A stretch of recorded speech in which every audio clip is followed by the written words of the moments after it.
राधे राधे दोस्तों। United states of America के इतिहास के सबसे दो कौड़ी के प्रेसिडेंट डोनाल्ड ट्रंप ने एक बार फिर से मुंह से कुछ ऐसा बोल दिया है जिसको कि बोलना नहीं, आप लोग हगना कहेंगे, जिसकी वजह से इनकी निंदा भाई साहब पूरी दुनिया में होनी ही होनी चाहिए। भाई यूनाइटेड स्टेट्स ऑफ अमेरिका के लोगों, तुम लोग देख क्या रहे हो? हटाओ इसको भाई प्रेसिडेंट की कुर्सी से। ये अपने आप को तो बर्बाद कर ही रहा है, ये तुम्हारी भी छवि खराब कर रहा है पूरी दुनिया में। दरअसल यहां पर आप सबको पता है कि यूएस और ईरान के बीच भयानक वाला कॉन्फ्लिक्ट चल रहा है, और ये जो यूएस है ये अपने आप को पूरी दुनिया का गार्जियन मानता है, दादा मानता है कि हमारे हिसाब से पूरी दुनिया चलती है, हम पूरी दुनिया को चलाते हैं। इसका तो यही मानना है। जब ऐसा मानते हो तो वैसी हरकत भी तो करो। ये हरकत छिछोरे वाले क्यों कर रहे हो भाई? यहां पर इस बुढ़ऊ ने, जिसका दिमाग पूरी तरीके से सठिया गया है, इसका क्या कहना है? इसका यह कहना है कि ये ईरान पे हमला कर रहा है, ये ईरान पे और ज्यादा हमला करेगा अगर ईरान बाज नहीं आता है तो। क्यों हमला करेगा भाई? ये जस्ट फॉर फन, इनको मजा आ रहा है, ये युद्ध छेड़कर इनको मजा आ रहा है, और इस कारण से इनका यह कहना है कि भाई ये और तगड़े अटैक करेंगे क्योंकि इनको थ्रिल चाहिए जिंदगी में। उम्र गुजर गई है भाई साहब, लेकिन इनको क्या चाहिए? थ्रिल चाहिए। जैसे एप्स्टीन फाइल में जो खुलासे हुए वहां पर जो इनको थ्रिल मिल रहा था, अब ईरान पे हमला करके इनको वो थ्रिल मिल रहा है जहां पर कई सारे मासूमों की भी जान गई हैं। तो अपने थ्रिल के लिए एक यूनाइटेड स्टेट्स ऑफ अमेरिका का प्रेसिडेंट पूरी दुनिया को फंसा दिया है भाई, एनर्जी क्राइसिस में फंसा दिया है। कई सारे लोगों की जानें जा रही हैं। क्यों? क्योंकि इसको थ्रिल चाहिए था। और ये इसका हाल नहीं है। आप यूनाइटेड स्टेट्स ऑफ अमेरिका का इतिहास उठाकर देख लीजिए। उनके जो प्रेसिडेंट हुए हैं वो लोग वॉर लड़े हैं, और वॉर जब लड़े हैं भाई उन्होंने तबाही मचाई है। आप पूरी दुनिया का इतिहास उठाकर देख लीजिए, यूएस ने जितनी तबाही मचाई है पूरी दुनिया में कोई नहीं मचाया होगा पिछले 50, 60, 70 सालों में। किसी ने नहीं मचाया होगा भाई, वो यूएस यहां पे कर रहा है। खैर हम बात करते हैं इनकी भाई साहब, क्योंकि ये तो मुंह से भी कुछ ऐसा कर रहे हैं ना जो कि अपनी भी इज्जत खराब कर रहे हैं, यूएस वालों की भी इज्जत खराब कर रहे हैं। तो भाई यूएस वालों, इनका कुछ करो, क्यों कुर्सी पर बिठा के रखे हो? ये मेरी समझ से परे है। दरअसल आप सभी को पता है कि ये जो कॉन्फ्लिक्ट चल रहा है, यूएस इजराइल एक साथ, ईरान अकेला, इस कॉन्फ्लिक्ट में ईरान जो है उनको बराबर में जवाब दे रहा है, और ईरान को ये लोग अब उस तरीके से निपट नहीं पा रहे हैं। जो सोच के हमला किए थे कि हम लोग कुछ ही दिन में ईरान को एकदम डाउन कर देंगे, ईरान घुटने पर आ जाएगा, ऐसा हो नहीं रहा है। अब ऐसे में ईरान को रोकने के लिए ये लोग हर हथकंडा अपना रहे हैं। उसी में इन्होंने क्या किया, ईरान के खर्ग आइलैंड पे, जो कि एक बहुत इंपॉर्टेंट आइलैंड है, लोकेशन है ईरान का। क्यों? क्योंकि यहां से ईरान अपने कुल जो ऑयल एक्सपोर्ट करता है उसका 90% इसी आइलैंड से एक्सपोर्ट करता है। इस पे इन्होंने लास्टली हमला कर दिया। शुरुआत में तो इन्होंने बोला कि भाई केवल मिलिट्री फैसिलिटी, जो मिलिट्री ठिकाने वहां पर हमने हमला किया है, लेकिन बाद में जो एक इनका स्टेटमेंट आता है वो लग रहा है कि नहीं भाई, केवल मिलिट्री फैसिलिटी नहीं बल्कि उनकी ऑयल फैसिलिटीज पे भी कहीं ना कहीं इन्होंने हमला किया, क्योंकि इनका भी यह कहना है कि इस आइलैंड को इन्होंने पूरी तरीके से डिस्ट्रॉय कर दिया है। जब पूरी तरीके से डिस्ट्रॉय किया है तो वहां पर केवल मिलिट्री फैसिलिटीज नहीं थी, वहां पर इनकी ऑयल की भी फैसिलिटीज थी, जिस पर यूएस की भी नजर है भाई। यूएस चाहता है उस आइलैंड को हथिया लेना, अपने कब्जे में ले लेना, ताकि वहां से यूएस जो है आने वाले समय में अपनी कंपनीज के जरिए ऑयल को एक्सपोर्ट कर सके। यही तो यूएस करता है, दूसरे के खनिज पे कब्जा कर लेना और उसको फिर बेचना। खैर, तो ये जो इन्होंने हमला किया यहां पे खर्ग आइलैंड, उसके बाद भी ईरान कहां झुकने वाला था? ईरान बोला कि हम तुमको बराबर में जवाब देंगे, और ईरान भी वही कर रहा है। ईरान भी भाई साहब उनके ऑयल फैसिलिटीज वगैरह पे जो यूएस के साथ मिल रहा है, उनके बैंक्स वगैरह पे, वो बोल दिया हमला करेंगे। ये भाई साहब पूरा तिलमिला गया कि भाई हम कुछ भी कर रहे हैं, ईरान को रोक नहीं पा रहे हैं। तो उसके बाद इनका कुछ इस तरीके का स्टेटमेंट आता है कि अगर नहीं सुधरे ईरान वालों तो हम तुम पे और बम बरसाएंगे। क्यों बरसाएंगे? क्योंकि हमें इसमें मजा आ रहा है।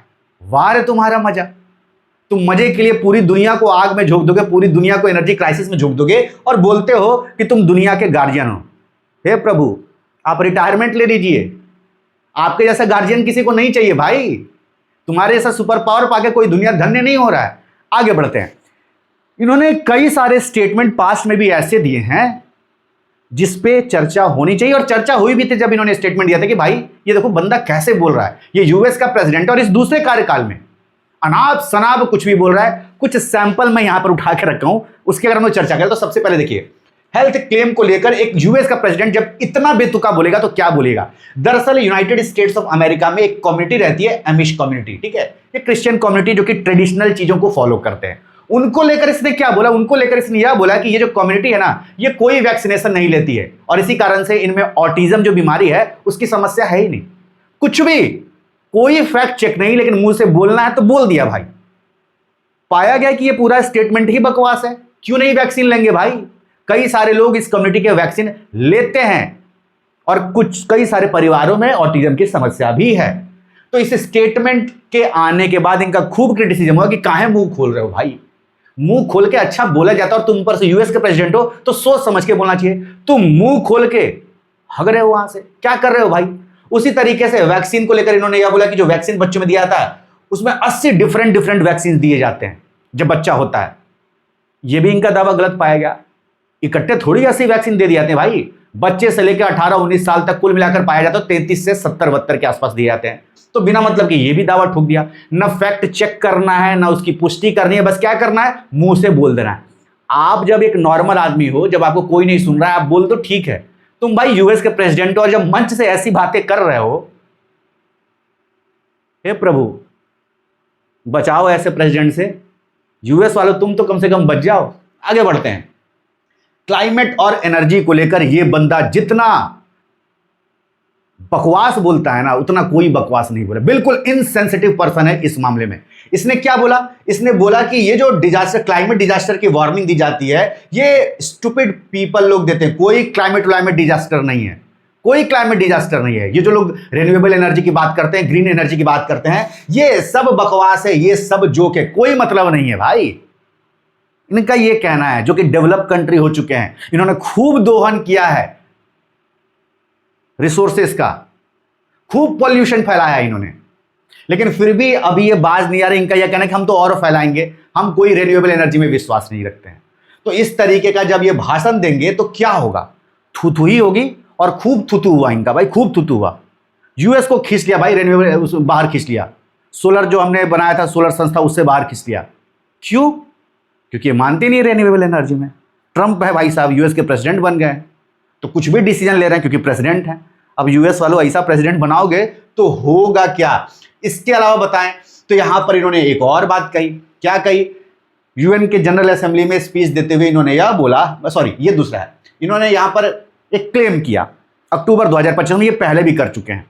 क्या क्लेम था? और ये क्लेम ये बार बार कर चुके हैं कि जो 9/11 का अटैक हुआ था, तो जो वर्ल्ड ट्रेड सेंटर गिरा था, उसके गिरने के बाद इनकी जो बिल्डिंग है, क्या नाम है उसका नाम है 40 वॉल स्ट्रीट। ये सबसे वहां पर ऊंची बिल्डिंग बन चुकी है। इनके हिसाब से उस एरिया में WTC टावर सबसे ऊंचा था, उसके बाद इनकी बिल्डिंग ऊंची थी, और WTC के गिरने के बाद उस एरिया में अब इनकी बिल्डिंग सबसे ऊंची है। ये दावा, ये बात, ये बार बार कई जगह पे करते हैं, जबकि सबको पता है पूरी दुनिया में कि वहां पर और भी कई सारी ऐसी बिल्डिंग्स हैं जो कि इनकी बिल्डिंग से ऊंची हैं WTC के गिरने के बाद भी। लेकिन फिर भी ये सारी बातें होने के बावजूद ये बाज नहीं आते और ये दावे बार बार करते हैं। क्यों ऐसा करते हैं? केवल इसलिए कि अपने आप को बड़ा दिखाया जा सके, अपने आप को जाइजेंटिक दिखाया जा सके, अपने आप को दुनिया के सामने यह दिखाया जा सके कि मैं एक बहुत सक्सेसफुल, बहुत बड़ा बिजनेसमैन हूं। तो इस तरीके से अपने आप को बड़ा दिखाने के लिए कुछ भी बंदा बोल रहा है। इसके अलावा बात करें, यहां पर देखिए रसिया को लेकर इन्होंने क्या बोला? रसिया को लेकर इन्होंने इस स्टेटमेंट को डिसमिस कर दिया कि रसिया पेपर टाइगर नहीं है। मतलब ऑन पेपर तो भाई सबको ही मानता है कि भले रसिया कमजोर हो चुका हो, आज की डेट में यूएस के बराबर नहीं हो, फिर भी यूएस उस पर हमला नहीं कर सकता क्योंकि भाई वो उतनी पावरफुल है। तो उसको एक पेपर टाइगर बोला जाता है कि ठीक है इकोनॉमिकली उतना वीक हो चुका है लेकिन फिर भी सही है। मतलब उसको फिर भी ऐसा नहीं कि हम लोग नजरअंदाज कर सकते हैं, इसी कारण से उसको पेपर टाइगर बोलते हैं। कम से कम पेपर में तो स्ट्रांग है, कोई हमला नहीं कर सकता उस पर। उसको लेकर इसने यह बोला ट्रंप ने कि ये पेपर टाइगर भी नहीं। क्यों बोला? क्योंकि इसका यह मानना है कि भाई अगर पेपर टाइगर होता तो यूक्रेन जैसे छोटे देश पे कब से ये कब्जा कर लेते। यूक्रेन कहां पावरफुल है? रसिया उस पर 3 साल से लड़ाई लड़ रहा है, कब्जा ही नहीं कर पा रहा, तो कहां का पेपर टाइगर? ये पेपर टाइगर भी नहीं है, ये मानना है ट्रंप का। अब ये खुद पूछ चुके हैं ईरान के साथ वॉर में। अब इनको समझ में आ रहा है कि ये कितने सुपर पावर है, कि आपसे अब सुपर पावर का तमगा छीन लिया जाए। ये तो यही सोचे थे कि हम 2 दिन में युद्ध निपटा देंगे। जिस तरीके से वेनेजुएला के प्रेसिडेंट को कब्जा किया मादुरो को, उसी तरीके से यहां पे जब हम मार देंगे खामनेई को तो पूरा ईरान हमारे सामने नतमस्तक हो जाएगा। लेकिन ऐसा हुआ नहीं। युद्ध 2 हफ्ता खींच चुका है ये, और ये अभी और आगे खींचेगा, ऐसा इनका मानना है। ये खुद अभी अपने मुंह से बोल रहे हैं कि 3-4 हफ्ता और खींचेगा। अपने जब मुंह से 3-4 हफ्ता बोल रहे हैं तो और आगे कितना खींचेगा ये भगवान जाने। तो ये जो कि अपने आप को उस दुनिया का सुपर पावर मानते हैं, आप जब ईरान को घुटने पे नहीं ला रहे तो आपको क्या बोला जाए? क्या आपसे सुपर पावर का तमगा तो छीन लेना चाहिए? आप जो ये बड़बोलापन दिखाते हो अब तो खत्म हो गया आपका सब मटिया पलेत कर, सब मिट्टी मिट्टी मिट्टी डाल दी अपने सब वर्चस्व पे। तो आप भी तो वही हो गए ना। अब आप रसिया को बोलोगे पेपर टाइगर ना, आप क्या हो भाई? तो इस तरीके से इनके कई सारे, उसके अलावा यूरोपियन कंट्रीज को इन्होंने बोला कि भाई तुम लोग सब हेल में चले जाओगे क्योंकि तुम्हारी इमिग्रेशन पॉलिसी अच्छी नहीं है, तुम बाहर के लोगों को अपनी कंट्री में आने देते हो, तुम सब बर्बाद हो जाओगे। हम बहुत अच्छे हैं, हमारी इमिग्रेशन पॉलिसी देखो हमने कितना बदलाव किया, हम सबसे अच्छी इमिग्रेशन पॉलिसी बना रहे हैं। तो ये अपने आप को बड़ा दिखाने के लिए, अपने आप को सर्वश्रेष्ठ दिखाने के लिए यह बोले यूरोपियन कंट्रीज को कि तुम बर्बाद हो जाओगे। तो यूएस का प्रेसिडेंट इस तरीके के बयान देता है, इनसेंसिटिव, जिसका कोई मतलब नहीं है, बेतुके बयान देता है और नाचते गाते रहता है और अपने आप को बहुत बड़ा समझता है।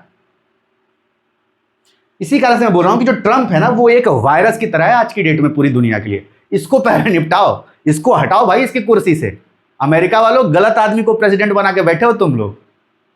इनकी संस्था भी सारी सोच रही है किसको बिठा दिए भाई, हम लोग कहां फंस गए प्रेसिडेंट बना के। खैर, यहां पर ट्रंप तो बड़बोला है ही।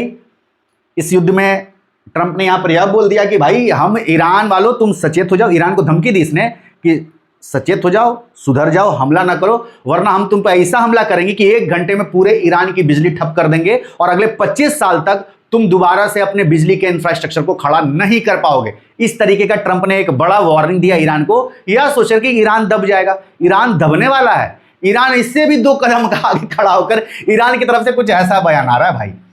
अली लारिजानी, ये इनके चीफ सिक्योरिटी हैं, इनका एक बयान है जिसमें यह बोलते हैं कि तुम 1 घंटे की बात करते हो, हम आधे घंटे में ऐसा कोहराम मचाएंगे कि तुम्हारी पूरी बिजली ठप कर देंगे। और फिर जब हर जगह अंधेरा होगा तो तुम्हारे जो सर्विसमैन है उनको अंधेरे में हम खोज खोज कर मारेंगे, क्योंकि अंधेरा किस तरीके से डरावना होता है ये तुमको पता है। तो ये 1 घंटे का वार्निंग दिए, ये भाई साहब आधे घंटे का वार्निंग दे दिए। ये लोग जब मुंह से बोलना है तो तुम भी मुंह से बोलो, हम भी मुंह से बोल रहे हैं। तो ये हर ट्रंप का हो चुका भाई, कोई सीरियस ले ही नहीं रहा। ऐसे काम तो करो कि आदमी सीरियस ले। कुछ भी बोल रहे हो, डेली बोल रहे हो, अनाप शनाप बोल रहे हो, तो कोई तुमको क्यों सीरियस लेगा भाई? क्यों सीरियस लेगा? अब भी सुधर जाओ, सुधर जाओ भाई, सुधर जाओ। लेकिन ये सुधरने से रहा। इसके अलावा बात करें इस युद्ध में, अगर आप लोग देखें तो अब न कहीं, अब तो सबको पता चल चुका है कि जो यूएस है वो उसके हिसाब से ये युद्ध चल नहीं रहा है। यूएस जो सोचा था उसको मिल नहीं पाया इस युद्ध में, और कहीं ना कहीं पिछड़ता हुआ नजर आ रहा है। क्योंकि यहाँ पे अब ट्रंप जो कि खुद यह बोल रहे थे कि हम स्ट्रेट ऑफ हॉर्मुज में पूरा निरीक्षण करेंगे और हम सबके ऑयल टैंकर्स को पार करवाएंगे, वो अब बैकफुट पर आ रहा है। अब यहाँ पर ये क्या बोल रहे हैं, ये दूसरी कंट्रीज से मदद मांग रहे हैं कि भाई साहब पूरी दुनिया में ऑयल क्राइसिस हो रही है, तो पूरी दुनिया के देश से ये दरखास्त लगा रहे कि तुम अपने अपने वॉरशिप्स भेजो। कहां भेजो? इस स्ट्रेट ऑफ हॉर्मुज में, ताकि ये वॉरशिप्स ईरान को टैकल कर सके, ईरान के उन शिप्स पे हमला कर सके, उन जगहों पे हमला कर सके, ताकि ईरान जो है वो बैकफुट पर आए। और स्ट्रेट ऑफ हॉर्मुज में जो ईरान ने एक फन मार दिया है, वहां जो शिप्स को डिस्ट्रॉय कर रहा है, ऑयल टैंकर्स को डिस्ट्रॉय कर रहा है, जिसकी वजह से ऑयल टैंकर्स वहां से पार नहीं हो पा रहे हैं, उस पर जीत हासिल की जा सके। इस कारण से ट्रंप ने गुहार लगाई पूरी दुनिया से। तो यहां से आप क्या देख रहे हैं? यहां से तो यही दिख रहा है कि अब ट्रंप पिछड़ता हुआ नजर आ रहा है, यूएस पिछड़ता हुआ नजर आ रहा है। वो लोग यहां पर बिल्कुल शून्य पड़ गए, उनको समझ में नहीं आ रहा है कि जो स्ट्रेट ऑफ हॉर्मुज वाला मामला है इसको कैसे निपटा जाए। और ये सबसे बड़ा मामला बन चुका है। जो लड़ाइयां छिड़ रही हैं, जो लोग मर रहे हैं, वो तो ठीक है, वो तो है, लेकिन यहां पर इस चीज से, स्ट्रेट ऑफ हॉर्मुज में जो ईरान ने अपना पूरा गश्त बिछा दिया है, उसकी वजह से भाई पूरी दुनिया में एनर्जी क्राइसिस हो गई है। गैस के दाम बढ़ चले हैं, ऑयल के दाम बढ़ चले हैं, और ईरान का पूरा मकसद क्या है? ऑयल का दाम और ज्यादा बढ़ाना। कितना ज्यादा बढ़ाना भाई? $200 प्रति बैरल बना देना, ये ईरान का मकसद है। और वही मकसद में ईरान कामयाब हो रहा है, स्ट्रेट ऑफ हॉर्मुज पर फन मार के। अमेरिका जो युद्ध छेड़ दिया था, इतना ज्यादा सोचा नहीं था अमेरिका ने सोचा कि 2-3 दिन में हम निपटा देंगे, लेकिन यहां पर तो निपटने से रहा। युद्ध और लंबा चलेगा। जितना लंबा चलेगा, गल्फ ऑफ हॉर्मुज की वजह से ऑयल के प्राइसेस, गैस के प्राइसेस और ज्यादा बढ़ेंगे। पूरी दुनिया में तो बढ़ेंगे। यूनाइटेड स्टेट्स ऑफ अमेरिका में भी बढ़ेंगे भाई, वहां पर ही बढ़ेंगे, और बढ़ने शुरू हो गए। गैस के दाम बहुत ज्यादा बढ़ गए हैं जब से ये युद्ध शुरू हुआ है। तो दिक्कत तो वहां पर भी शुरू हो गई है ना। वहां की भी जनता अब इनसे सवाल पूछेगी और प्रोटेस्ट होगा। तो इस कारण से अब यूएस जो ट्रंप है वो दरखास्त लगा रहे हैं पूरी दुनिया से। क्या दरखास्त लगा रहे हैं कि भाई तुम अपने अब वॉरशिप भेजो, तुम लोग मेरी मदद करो। क्यों मदद करो भाई? लड़ाई तुम करो अपने फायदे के लिए, मदद तुम्हें पूरी दुनिया करे। तो इस तरीके से ये बंदा जो कि इस युद्ध में पिछड़ता हुआ जा रहा है, हार मानने को तैयार है। और मानेगा कैसे भाई? यूएस हार मान लेगा? क्या बात कर रहे हो? ईरान से, वो भी ऐसे थोड़ी हो जाएगा। तो इस तरीके का ये अनाप शनाप स्टेटमेंट दिया है कि हम फन के लिए और स्ट्राइक करेंगे, जो कि बहुत ही बेतुका है। और ऐसे बेतुके बयान ये पास में भी दिया है, जिसका हमने कुछ सैंपल देखा। तो ऐसा व्यक्ति एक सबसे शक्तिशाली राष्ट्र का जब प्रेसिडेंट बन जाए तो दुनिया में क्या होगा आप लोग सोच सकते हैं। और वही हो रहा है। अपने हिसाब से बंदा टैरिफ लगा रहा है, हटा रहा है, कुछ भी कर रहा है, और पूरी दुनिया हंस रही है, क्योंकि ये हंसने का पात्र बन चुका है खुद भी, और यूएस को भी हंसने का पात्र बना दिया है। आपका क्या कहना है? अपनी राय कमेंट करिए। और जियोपॉलिटिक्स से जुड़े, वर्ल्ड से जुड़िए, दुनिया से, भारत से जुड़े हर खबर को विस्तार से जानने के लिए हमारे इस चैनल शेखर राजपूत अनफिल्टर्ड को जरूर सब्सक्राइब कर दीजिए।